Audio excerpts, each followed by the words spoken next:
Just a reminder, you can catch me recording this podcast live on AMP. AMP is a new live radio app that lets you call in and chat with me in person while recording. Get the app on Apple's App Store and make sure you follow me at John Middlekauff to get notified when I go live. What's up, everybody? John Middlekauff, 3 and Out podcast. Go subscribe, Apple, Spotify, wherever you may listen. If you're watching this on YouTube, hammer that like button, subscribe to the page, leave a comment below, interact with our content. If you have the internet, go to thevolume.com. We have 3 and Out merch. We have flex fit hats. We have trucker hats. Go get yourself a hat. I was back at home last weekend and saw a buddy of mine rocking the Go Low hat. We got those as well. A lot of merch for you. A lot of football talk as well. Some thoughts on just what could become in Indianapolis. We have some contract details on Zeke and the Patriots. Robert Saleh gave an impassioned speech to his crappy offensive line. Have some takes there. And just we'll round it out with some thoughts on YouTube TV and the NFL package. But first, do you have a smartphone? I know you do because everyone does. Grab that bad boy, go to your app store, and download Gametime, the official ticketing app of this podcast. Gametime. And when you do, get yourself a pair of tickets to an NFL game, to a college football game, to a Major League Baseball game, to a concert, to a comedy show, and use the promo code JOHN. That's promo code JOHN, $20 off any pair of tickets. Very easy to use. You go to the app, has an interactive map. So whether you're going to a football game, a concert, you can pick based on the price and based on where you want to sit. Very easy to use. I've used it countless times this year. Swear by them. Can't recommend them enough. Download the Gametime app, fastest growing ticketing app in America, and use the promo code JOHN, JOHN, $20 off. Do it and do it now.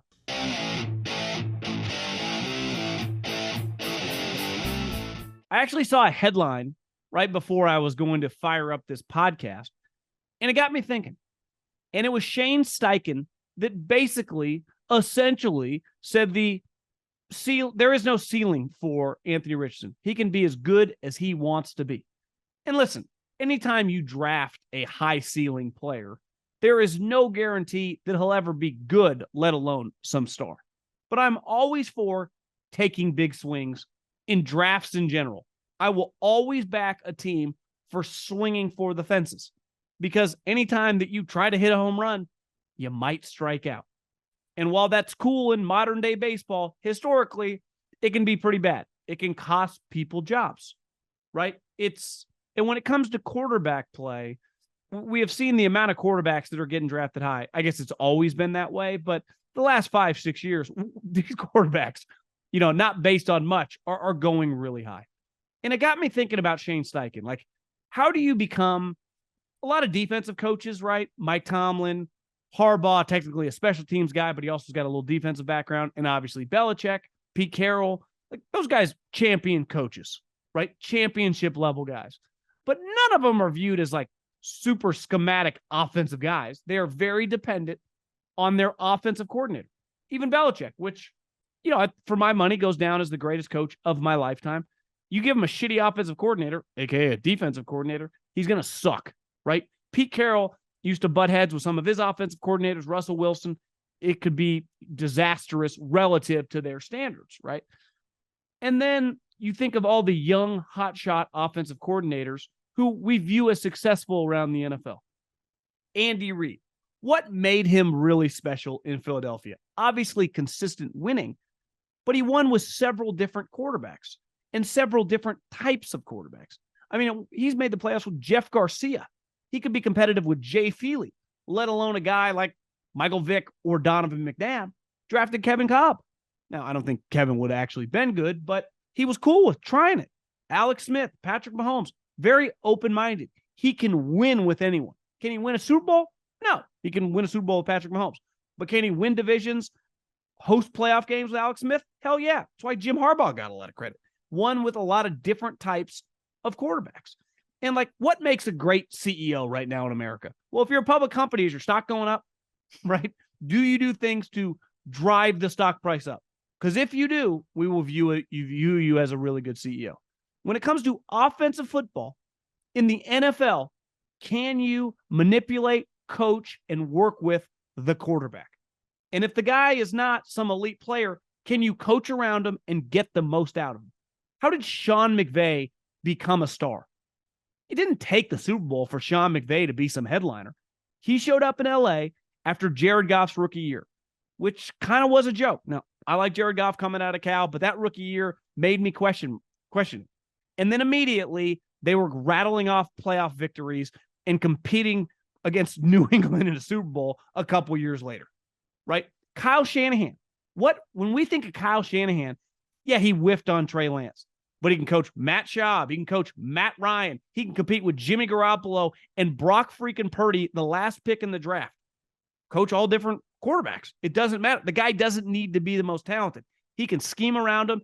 He can build the team and work with a quarterback that isn't some top 5 guy. It's why we give him a lot of credit. Hell, the 49ers are a Super Bowl contender this year and a team that's going to have some of the best odds to win the entire thing. And they don't even have a true quote unquote franchise quarterback, right? You get a lot of credit for it. Hell, even Mike McCarthy, say what you want about him, he's kind of earned a little respect back after the Green Bay, the ending kind of turned into a disaster. It's like, yeah, he's a pretty good coach. Is he flawed coach? For sure. But worked with Rodgers, now working with Dak Prescott. Hell, he's won some games with Cooper Rush. Shane Steichen, I'll never get over. Now, listen, maybe this guy was destined to be this because of his work ethic, his character, his determination, and he has like a Josh Allen level, like can improve. Now, we'll see if he can sustain it, but not in a million years would I, like, honestly, what Jalen Hurts has done is insane. People in Philly would even tell you that on the record, let alone off the record. It's crazy how good he's gotten. But a lot of that is just, his football IQ, his willingness to work on football. He's got all the variables, right? But his talent coming out of college, working with an elite offensive coach, Lincoln Riley, I'm sorry, not a lot of people viewed him as a second-round pick, let alone some franchise quarterback, some guy that's going to sign some $200 million contract. And Shane Steichen, let's never forget, I like Sirianni. He makes me laugh, and he's clearly a pretty solid leader, right? No one can dispute that. But I wouldn't call him Mr. X's and O's. He hasn't called the plays once Jalen started playing well. This guy did. So anytime as a coordinator, you impact a guy and get him to maximize his potential into stardom, you get a lot of credit. It's how Kyle Shanahan got on the map to be head coaching interviews. Matt Ryan, MVP, got a lot of credit for that. Brian Daboll, Josh Allen, star. You get, like, we put you like, God, look what he did as a coordinator. That's how you get your chance as a head coach.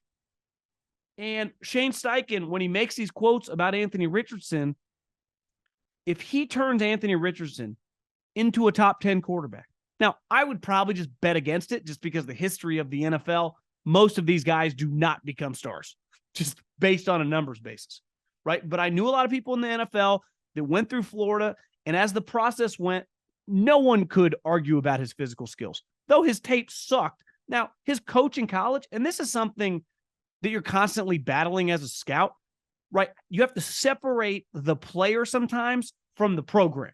Like if you underachieve at Alabama, at Georgia, for Lincoln Riley on offense, it's probably on you. But I'm not sure anyone at Florida over, hell, the last like decade, it's always been their fault if they've quote unquote underachieved. Billy Napier, if he doesn't win this year, might get run out of town. So Anthony Richardson, we're going to find out over the next couple of years, like, can he drastically improve? And if he does, Shane Steichen's your next coaching star. It's just that simple. Because if he does maximize 80% of this potential, he's going to be a legit player. And this franchise is going to factor in to the AFC. And he is going to have multiple guys on his resume that went, God, you took Jalen Hurts, which mid-second round pick, and turned him into a star. And then you took this guy. At least Jalen had been starting for a long time at Alabama and then transferred to Oklahoma. This guy had what? 13, 15 starts in college? It wasn't really that pretty. There were just, is this guy even good at football? Right? Now, Florida is in a completely different level than North Dakota State, but look, the 49ers can't figure out Trey Lance. Now, ultimately, it doesn't impact Kyle because look what I did with Purdy. And let's say Purdy fails and they bring in Sam Darnold and he succeeds. Like, Kyle's going to get credit and he benefits because their team's really good, right? Sean McVay's like, look what I did with Jared Goff. You get me Matt Stafford, boom, Super Bowl. It's how you get a lot of credit as a coach. And you kind of become, legend would be strong, but you get this, I don't even know how to quite put it, but this reputation in the league, which is fair, that once you impact the quarterback, you become an elite coach. It's just how we view you, because that's the truth, especially with a guy that's going to call the plays. And if he does this back-to-back raw products and has this type impact, the Colts are just going to be good. Now, I think they're going to stink this year, but just big picture. Now, again, I'm not saying this is going to happen, but this is how it happens, right? There's always one, like Brian Daboll. If the Giants make the playoffs again, Daniel Jones gets better, like it's clear. Dude's a big-time elite offensive coach. I saw a headline, Rob Gronkowski, I don't even know who he was interviewing with, said he's the only guy that could talk me out of coming out of retirement. Might have been saying it tongue-in-cheek, might have been joking, but the point is, like, Brian Daboll's legit. Like, Brian Daboll could coach and impact the quarterback position. Did it with Josh Allen? Very impressive. Gets Daniel freaking Jones to be a credible. If Daniel Jones throws 25 touchdowns this year and just starts looking like Alex Smith started doing with Kansas City, like, Brian Daboll is just going to be a consistent guy that we factor in top 5, top 10 coach in the league. Because when you're able to impact that position, the guy you pay the most money. That's how you win in the league. So I'm very fascinated to just watch this Anthony Richardson, Shane Steichen experience over the next couple years. Don't expect them to be good this year, but it's going to be fascinating because if you can mold raw products, be like a head coach for life. Even if down the road this goes bad and he gets fired, like his job security in the NFL, he's on scholarship. I said yesterday that, like, I assumed because the contract wasn't out that they guaranteed him or gave him a bonus between $1 million and $2 million. I was reading old Florio breaking down the contract. They gave Zeke $600,000. I said over and over, it's not shocking. I know Coward can't understand why he won't pay a lot of money for players. And I think it's simple. Like, this is who he is. It's who he's always been. He pivoted once and it backfired in his face. He signed individual players to a lot of money, like a Stephon Gilmore, who's, I don't know, at the time was an elite talent, and he gave him 40 guaranteed. It was like a plug-and-play star. But he does not like buying players. He especially doesn't like getting into bidding wars. And here's what I will defend him. Like, am I getting into a bidding war with DeAndre Hopkins at this point in time in his career? Probably not, especially when I have already somewhat similar offensive weapons. Dalvin Cook, I like, but Belichick's not getting into a bidding war for a guy like him. So when I see they gave him a $600,000 signing bonus and his base salary, if he makes the team, because it would be guaranteed, and listen, he probably will, but $600,000 in the NFL is not $600,000 to me or you. If Zeke has terrible practices and they think he's shot, he will not make the team. But this is who Belichick is. Like Warren Buffett. Warren Buffett does not invest like me at this point. And you could argue he never really did. But he's not looking for crazy growth companies. He's not betting in DraftKings or Open Door or SoFi. Like, that's not his thing. He bets on Apple, Coca-Cola, Chevron, Oxy, Bank of America forever. Like, he bets on banks. It's like slow and steady. Well, he's also investing billions of dollars. He's not looking to quadruple his money in a year or quadruple his money over a several-year period. He's cool with the steady, slow returns. Slow and steady wins the race. And that's how Bill Belichick with Tom Brady operated forever. Now, should he pivot his mindset because Brady is no longer there, which is essentially his dry powder equivalent to Warren Buffett's money? 100%. But anyone who's known any older person who is rich, and rich is relative. I mean, to most normal people, guy with successful business worth 20, 30, 50, 10, however many millions of dollars. But you view as a millionaire, very successful, rich guy in your town who is not worried about money. They do not change in their 70s. They don't become some, like, if they're an old school conservative, slow and steady guy, become some ultra progressive, open-minded guy at 73 years old. That's not the way it works. So Belichick was never going to pivot like that. So of course he's going to like a Zeke at a $600,000 price point more than he's going to like bidding against older players that he might say are even trending down a little bit that might be better than Zeke right now. I know Hopkins plays a different position, but he's not going to overpay or get into bidding wars. And sometimes, like, to get a player, you have to get into a bidding war. Nature of the beast. A couple years ago, what did the Chiefs try to do? They tried to land Trent Williams. And honestly, they probably offered the same amount the 49ers did, drove up his price, but he was loyal to Kyle. But the Chiefs were all in on it. And the Chiefs and Andy has always kind of big game hunted. And for a long time, he did that in Philadelphia. And it didn't always work. Terrell Owens, like, I'm not saying Bill hasn't done that with guys, but he's usually bought low. How'd he get Randy Moss? Didn't pay a lot. Last time I checked, 4th round pick. You know, some of the guys that he's landed, his core championship level guys, Rob Gronkowski got in the 2nd round.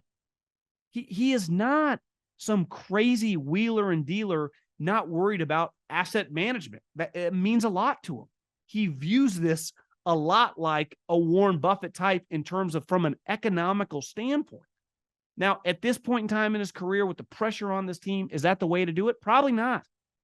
But I just do not understand why people can't wrap their heads around, like, this is who he is. Most coaches go down in flames at the end, right? Because it's hard for them to change. It's hard for them to pivot. And in football, if you had a great quarterback and then you no longer do, you usually kind of suck. You don't look as good. But also when I hear the notion that Bill, like, look at Bill's record with Brady and without Brady, like, yeah, most guys, a non-offensive coach is probably not going to win with Mac Jones or Brock Purdy. The reason Kyle or Andy can win more games with random quarterbacks, they impact that side of the ball. They literally call the fucking plays. So wasn't shocked at all to see the numbers come out lower than I expected. And it just speaks to who he is, man. He just slow and steady. And in my opinion, it's ultimately going to cost him his job. I think it might end after this season. I'm a betting man. It does end after this season. But he was never going to go big game hunting. Robert Saleh. If you haven't seen it, just go to Twitter or Google it. He gave like a 2-minute. I haven't watched the 2nd episode yet of Hard Knocks, but I did watch the clip of him addressing his team after a joint practice last week with the Carolina Panthers. And the one thing that stood out to me, and I tweeted this out today, there is no word in the Webster's dictionary that defines the sport of football and goes and parallels the sport more than the word fuck. He had to use it, 35 times. And a lot of coaches in the history of this show have used it. Some people are they playing for the cameras? No, that's just kind of how they talk. Doesn't mean everyone talks like that. Coach Reed is not a swearer at practice. Doesn't mean all his other coaches aren't. Now, I'm not saying that you just swearing to swear, but the F word gets used a ton. Meeting rooms, practice field, just interactions. I actually think I had this kind of theory in my head after watching. I wonder if that's a big reason, just the style of football and what surrounds it, what you think about when you think about football, resonates with a lot of human beings. Most humans I know, successful, middle class, whoever, use that word all the time. I actually think clips like that, Saban, whoever, Coach K's had some historic ones, that resonates with people when that's how the coach talks. And I think what makes football unique is you go to a high school practice, you definitely go to a college practice, if you go to an NFL practice, it all kind of sounds the same. I even had someone tweet at me like, I'm a middle school Pee Wee coach, and I have to be careful. These kids are only 11. The moment you get to JV football, man, that word starts flying around. Found it funny, but Saleh is he's a fun personality. I'm rooting for him. But the one thing that stood out to me, and he just absolutely undresses their offensive line, who I guess got worked at this practice. Which, in fairness, Carolina has a pretty good defensive line, but they got their ass kicked. And he basically went around the entire team. Defense was awesome. You know, the offensive wide receivers and Rodgers and the running backs all look good. The offensive line got destroyed. And it got me thinking, when these speeches happen in training camp, and this is still the one thing that's still kind of cool that you get with Hard Knocks, is just a real interaction between a coach and the team, whether it's a position coach, whether it's the coordinator, or whether it's the head coach. What he's telling these guys, what makes football unique, this is not baseball where you might suck and I'm stuck with your contract because you make so much money, or basketball where I'm paying like 5 guys the max and 90% of them aren't even that good. And it's like, I can't even trade you. I'm just stuck with you guys. In football, the majority of these guys can be cut, can be benched in a moment's notice. So when I saw that clip, which is a little concerning for someone who thinks the Jets have a chance to be competitive and be a Super Bowl level contender, if their offensive line sucks, I'll be the first to admit. If you just tell me the Jets offensive line is going to be one of the worst in football, they will not make the playoffs. I don't care how good Rodgers is. That would be a problem if they are a low-level offensive line. But if they can just be middle of the road, they'll be okay. Clearly right now, work in progress. But what I think he's essentially saying to all of them, none of your spots are safe. I don't give a shit who you are. Because in football, it's true. I'll cut you. Half the guys don't have any guaranteed money. Becton, we think you're a bust, whatever. We'll just move on. We'll trade for a guy here in the next week. We'll claim a couple guys, which is not ideal. I mean, it's not like you're finding Lane Johnson and Trent Williams on the scrap heap. But my point is, like, we'll just try other guys. In other sports, you're just kind of stuck. Your roster is your roster, right? When the Lakers roll into training camp, for the most part, unless they make a major trade, that's kind of their squad. Same with the Warriors, right? Baseball, you go to all the Yankees team's the Yankees team. In football, fuck no. If you're right guard, that guy's not getting it done, we'll bench you for the backup. And if that guy's not getting it done, we'll claim a guy off the practice squad. So in not so many words, he didn't say, which old school coaches have said, we will cut you if you don't get it done. But indirectly, he's saying it. You will not be on this team. You will not play for us. Because we might go down because of you guys, but we're not going down because of you. So whoever was terrible in that practice, and I would imagine there's more context if you watch the episode, it sounded like the whole group, you will not play. Like, you will just find someone else. And that's the thing with football. Now, it's much harder in 2023 because there aren't as many good offensive linemen. Depth has never been worse. There's more good defensive linemen coming into the league on a daily basis. But we'll try other guys. We'll rotate. We'll give a lot of guys opportunities to play. We're not just going down with these 5, right? Just like last year. Zach Wilson, number 2 pick. By midseason, we're rolling Mike White. We don't give too much pressure on this squad right now. We've invested and got the opportunity of a lifetime to get a Hall of Fame guy through trade, which is not very normal, who, unlike Russell Wilson, probably still pretty good. And so when I watched that, I just thought, like, all those guys better be nervous. Every single guy in that offensive line room better there ain't no scholarships around here, especially to the guys who are on that field getting worked. Because I've been in these meetings. I know the way these coaches talk. Like, they are talking like, who's out there? Every one of their scouts in New York right now is going through the top offensive linemen who might get cut throughout the preseason. And they went 7-10. Like, it would not stun me if they claim multiple offensive linemen at the big cut date. It would not stun me if they trade some 4th-round pick for some offensive linemen in the next week.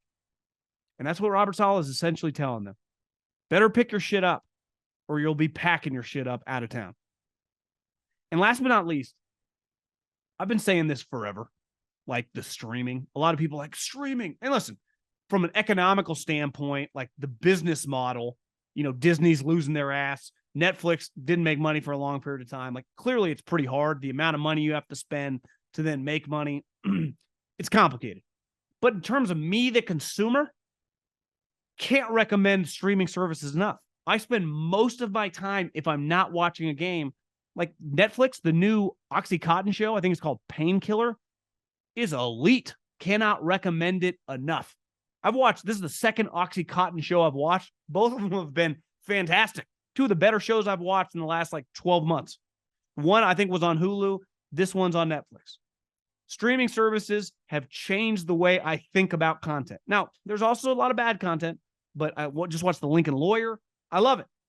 And I last year, I was a big proponent and a big believer in Amazon. I was like, this is going to work. Then Al Michaels kind of mailed it in, and the games were shitty. The product wasn't great, But the idea of going to streaming, I supported of like, this does not have to be on Fox or CBS, who clearly didn't even want it because it costs too much for what you get on Thursday night. But ultimately, I believed in like, you can put this and we will find you, right? You build it, they will come. You put football games in the National Football League on a channel, on a service, people will show up, right? Well, Apple, look, they just paid Messi how much money? Drive people there. I would imagine it's working. They tried it with Major League Baseball, Apple Plus, put the Yankees on there. It feels like the Yankees played on Apple Plus a lot. They did that on purpose. Same with the Dodgers, to drive people.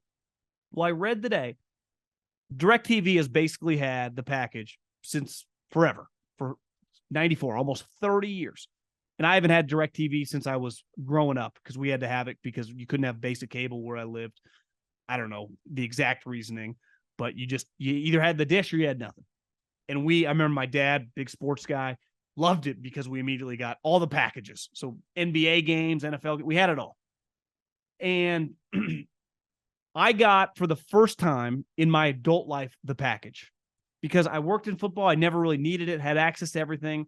And then once I moved to the Bay Area, I always had the Raider and Niner games, and I wanted to watch the Niner games. And so I needed to get the package, but I don't have the dish. So I had to get the app, which had some limitations, even though it was very easy to use on my TVs. I wasn't able to, like if the Niners weren't playing and I wanted to watch 3 games, I wanted to watch the Bills and the Dolphins, I wanted to watch Cowboys, Eagles, and I want to watch, some other game, Titans, Jags. I couldn't do 3 screens at once. And I just didn't understand it. Now, those of you that had the actual DirecTV, you were able to do multiple boxes, right? And I could do it on my tablets, on my computer, but I couldn't do it on my television. Well, YouTube TV is immediately giving me the ability to do that. And here's the other thing. Their innovation, I would imagine over the next several years, is going to be so elite, it'll blow your mind. It is going to be this is the business they're in. And I've been a YouTube TV guy since I moved to Arizona as a consumer, and it's fantastic. Now, a lot of people, some of you guys that live in rural areas have gone, my internet's not as fast. I can't relate to that. I pay, and I have paid, now granted, this is a business I'm in, a shitload of money, whatever the max is. I think it's like $150 for the highest speed, upload speed for my internet. And if you like football, if you like this stuff, I think it's worth it. I don't think that is something, especially the way everything is going, cable's holding on for dear life. So within the next 5-10 years, everything is going to be based on internet upload speed. And listen, my brother's a farmer. They have, their office is kind of out, I wouldn't say the middle of nowhere, but it's not exactly in, downtown Sacramento. Well, what does he have? He has Starlink. When I had to record the podcast there last week with Coward, again, this is like a barn warehouse, no issues.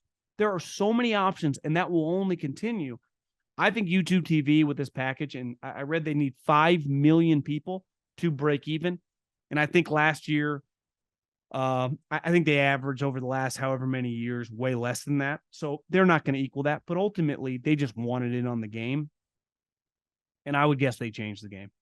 I would bet, if you could bet if the package and just sports to go along with streaming was just its own little ETF, I would bet a lot on that. Because that's not only where we're going, it's inevitable. It's not, it's not tomorrow, but it ain't 20 years from now. And that's where everything's going to be. I actually think the next NFL package has that written all over it right there. What are they doing this year? I think a game's on Peacock. Obviously, Amazon has a Thursday night package. I give the NFL a lot of credit for how much they make with these old school people, but ultimately knowing this is where it's going to end up at. So we can just take all the money now, and this has always been a criticism of baseball, that there's got to be a balance of the two. And the NFL is making more money than anyone and lapping everyone when it comes to this stuff for a reason. And I think they're striking kind of the perfect balance right now with this situation.